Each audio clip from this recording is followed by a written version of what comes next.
All right, time to check the traps. Pretty excited, just like Lynn says, just like Christmas morning. So we're pulling up the gate here, and we actually have a trap right here at the gate. So it's kind of like, wow, we're fixing to get started right now. And there is the gate. I got a feeling we're gonna catch a bobcat. I guess it's because we saw a lot of bobcat tracks yesterday. And if that happens, it's not fur bearer season, so we're gonna have to let a bobcat go, or a fox go, or a possum go, or a raccoon go, or anything like that. So I'm looking, I think, about where he has the trap, and I do not see anything. So we're gonna unload the gator, John Deere gator, and we're fixing to get busy. All right, so we're pulling up on our sets down here in the power line. These look promising. We saw some tracks here last night, or yesterday morning when we were setting, so this is real time. We hadn't been down here yet. Let's see what we got here. Nothing right here.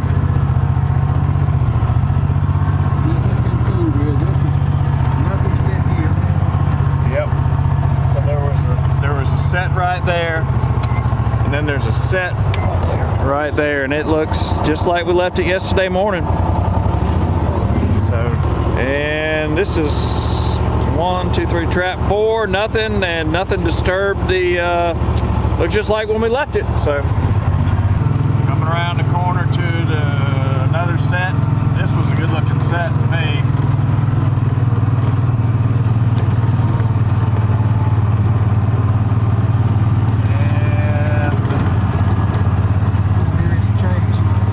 Yeah, we don't hear any chains slamming around.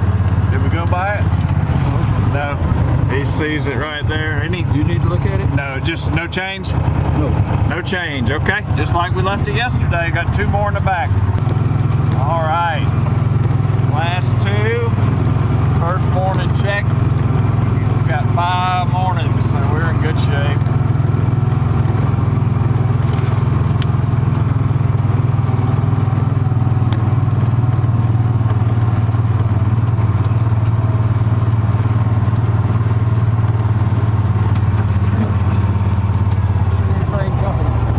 Nothing, Joe? Well, let's go check them out and see if we had any visitors. Or one good thing about this gator is you don't have to get off the cart a whole lot, do you? No. So I trap on my 4-wheel a lot too, especially when I'm by myself. Just good for your scent. You don't have to get out, or yeah.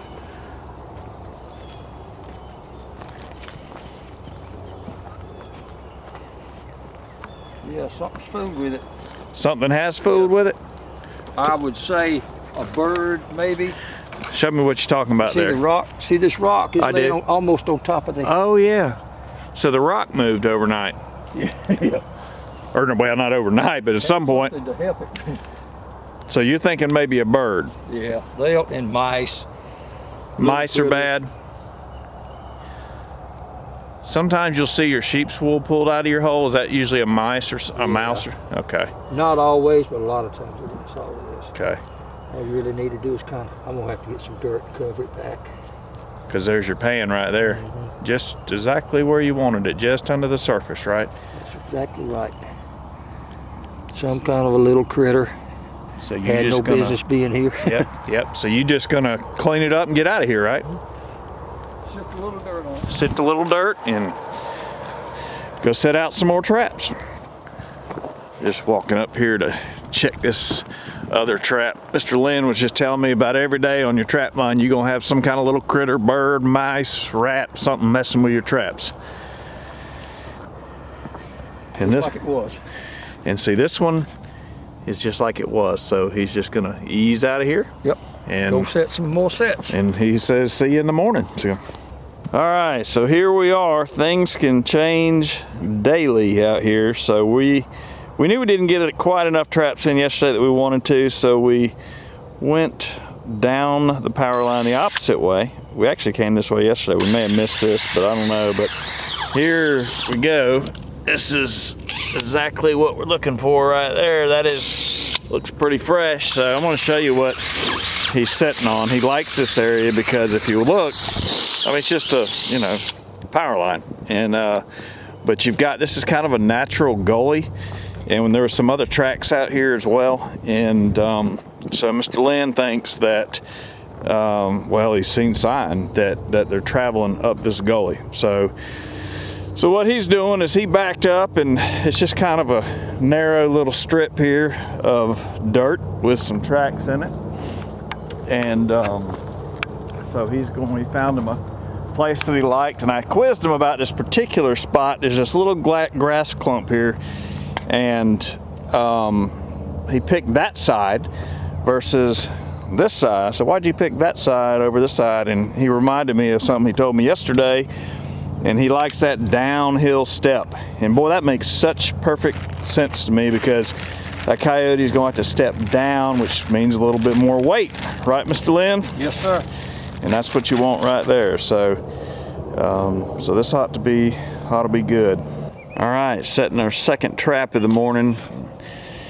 And got a little piece of advice to share with you. He just shared that he just mentioned to me. We're trying to figure out where to set this trap here. And he kind of pointed this stuff here, because I was like, well, what about the side of the road here? And he said one thing he does is when a coyote gets caught, well, or a coon, or really anything, you want to be careful that he can't really wrap himself around something to where he can pull out of that trap, like those trees there, maybe some of this blowdown.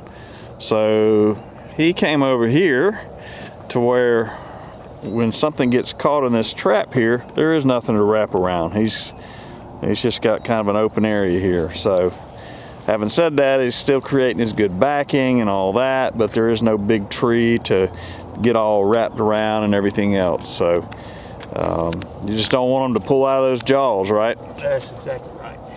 And they'll do it, huh? Yes, sir. So on that anchor, I know we probably talked about that yesterday. You got you a trench out to the side there, and just cover it up. Simple, huh? Just dig it enough to cover the chain, and then be able to put dirt over the top. Yep.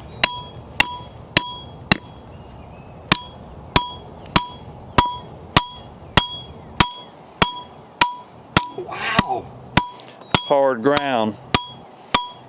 Middle Georgia. Red dirt. And traffic. And traffic, yeah, we're on a roadway here. So this is a great spot, because up there to the left in the power line, we've got a trap. To the right, we've got 4 traps scattered throughout the power line. And this is a high traffic area right behind us. We found some coyote tracks, or a coyote track. So, and as you see, he just covered that chain up there. And man, this is great. So and we've talked about this already, but he takes that trap and he pushes it forward, and he starts packing in with dirt behind it. So, and that's of course the old Walmart pillow material there. Spent a lot on that trapping material right there, didn't you? Yeah. It's probably the cheapest thing you got. The last 3 years cost me $4. Yep. But the $50 bait can that you had, that ain't gonna last you 3 years. Some people take pride in their products. Yeah, they do. It's just neat. It's almost like you've got to be an artist to really, he's got his trap level like he likes it, and now you see him pushing that dirt forward. That's to lock everything in place. Any wobble, coyote's gone. And again, it's a set here where that coyote's got to step down and or put a little more weight on that front foot when he steps in there. Looks like another good set in the making here. Getting those big rocks out. See, just packing in.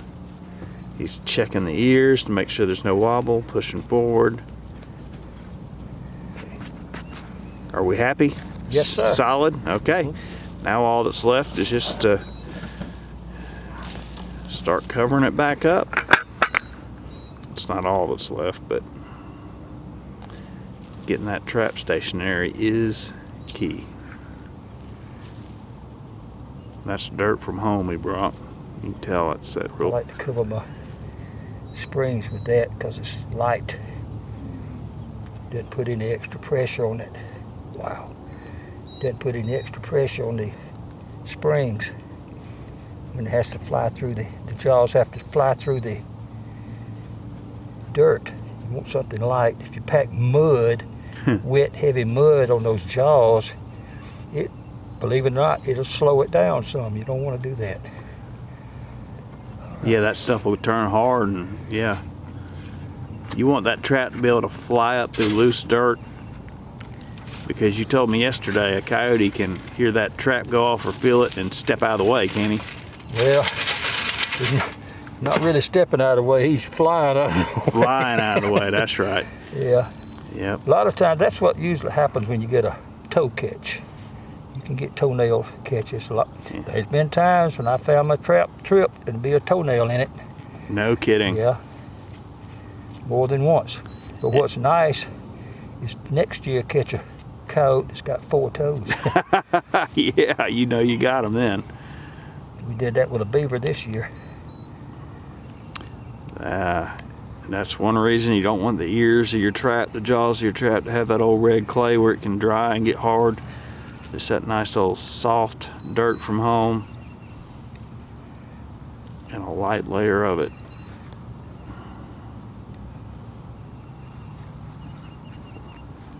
It's good stuff there. Putting little dirt clods where he doesn't want the coyote to step. Who would have thought a coyote is so funny about where it steps? But they are. Yes, sir, they certainly are. Yeah.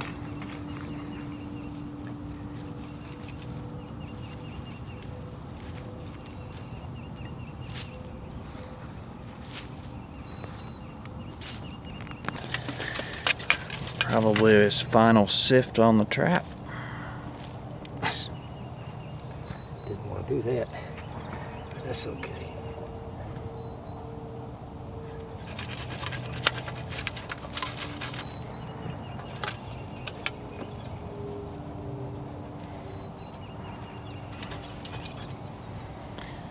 Again, something to learn. He's taking all that extra junk and putting it out front, where I used to just chunk it out in the woods. But I love putting it out front like he does there, because you don't want him to step there. Make him step in that soft spot.